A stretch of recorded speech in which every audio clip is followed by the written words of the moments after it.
Ayun. Narinig niyo po ako? Yes, narinig ka, bro.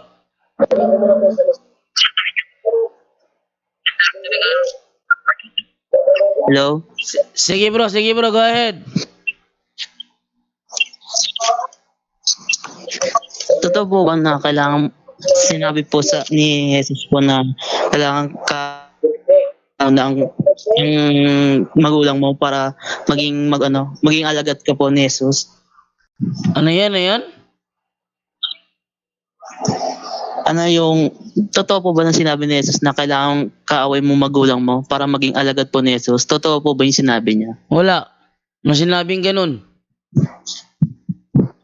Nagsinungaling na naman Lucas sa'yo ang Muslim. 14:26 daw po eh.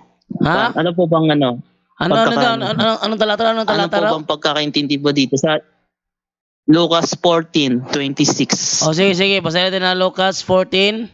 Ang sino mang nais sumunod sa akin, pero mas mahalaga sa kanyang ama at ina, asawa at mga anak, mga kapatid at maging ang kanyang sarili, ay hindi maging tagasunod ko.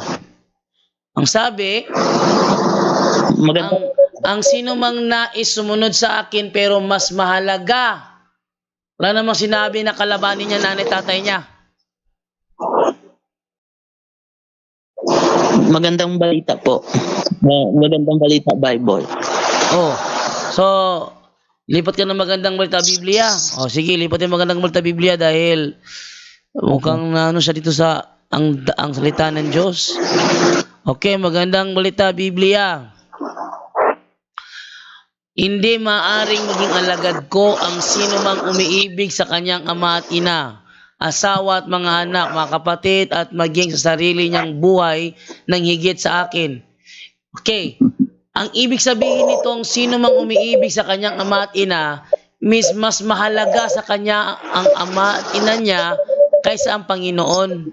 Yun ang ibig sabihin nun. Kaya nga ako bumasa ng ang salita ng Diyos dahil para mas maging malinaw yung talata. O, Dek. Okay po. Ito po, isa pa po.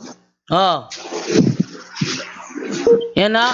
Yung kay bro Alvin Gitamundo. Walang turo sa Biblia na para maging alagad ka ni Jesus, kalabanin mo nanay tatay mo. Walang turong ganon. Ang sabi, kung susunod ka kay Kristo, huwag mong isipin na mas mahalaga pa ang nanay at tatay mo kaysa kay Kristo. Yun ang ibig sabihin nun.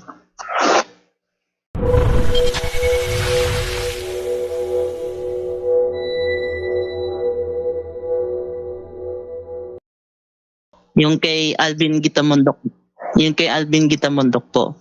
Yung totoo po ba yung batong paukol kay Kristo po, isinasamba po ng Katolik, nating mga Katoliko po? Ay, mali. Mali na naman. Si Alvin Gitamundo kasi nagpapaniwala doon sa programa ng Ang Dating Daan. Hindi mo mahal ang Diyos dahil sumasamba ka sa Diyos-Diyusa na ibinawal ng Diyos na sambahin.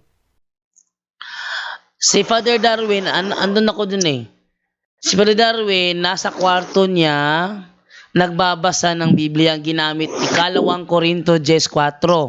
At umiinom din ng iisang inuming espiritual, sapagkat uminom sila sa batong espiritual na sumubaybay sa kanila at ang batong yon ay si Kristo.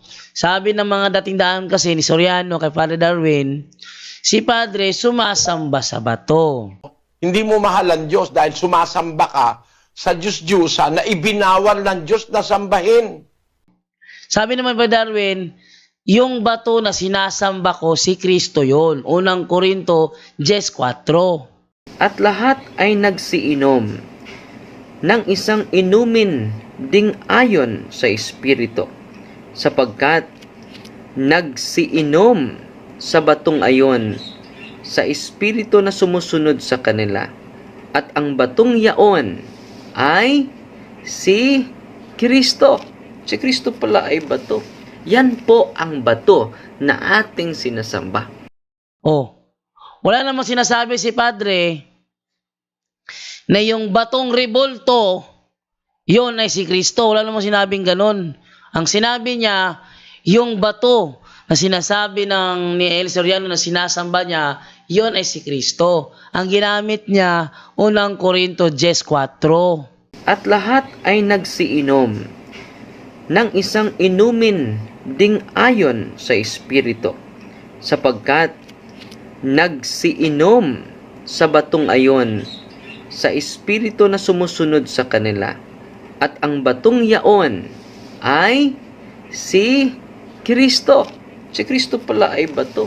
Yan po ang bato na ating sinasamba. O dek,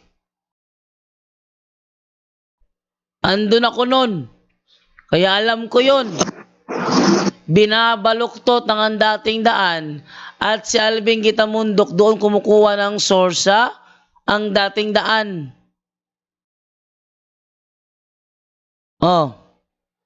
Dek. Okay na po. Malinaw na po sa akin. Iyon. Yan ang malinaw. Okay.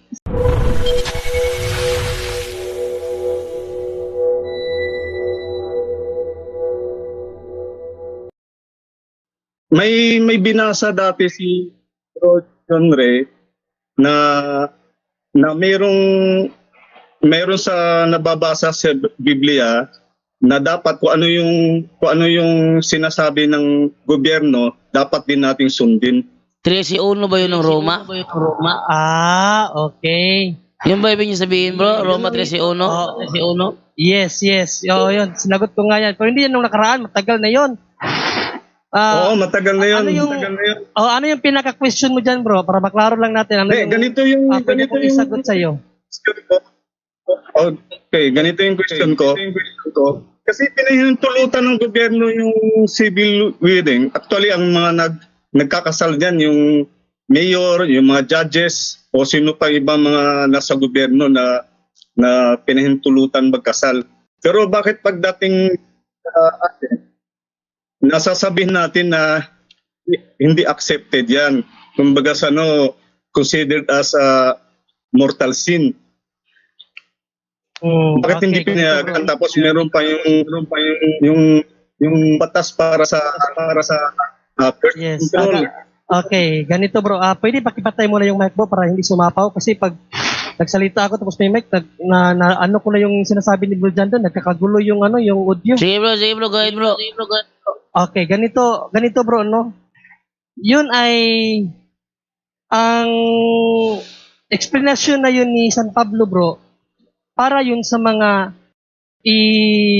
isa sa batas ng gobyerno natin na naaayon sa dikta ng simbahan. Hindi isa against ng simbahan. No?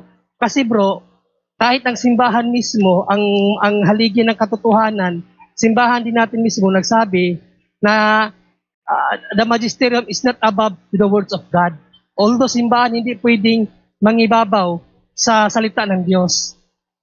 Ngayon, bawal ba ang diborsyo sa Biblia? Pakibasa nga bro dyan do, NIV version bro, Malakias 2:16. I hate divorce, says the Lord God of Israel, and I hate a man's covering himself with violence as well as with his garment, says the Lord Almighty. So guard yourself in your spirit and do not break faith. Yan, malinaw yan. Ngayon, pakibasa nga bro Aljan ang CCC 86 bro Aljan. Yet this magisterium is not superior to the word of God. Yan. But Yan lang, it is servant. Yan lang. Malinaw. Maging ang simbahan ay hindi higit sa salita ng Diyos, bro. Ibig mo bang sabihin dahil may authority ang gobyerno, i-break na ng simbahan ang batas ng Diyos? Di ba sabi niya, do not break the faith, sabi dun sa Malakias 2:16.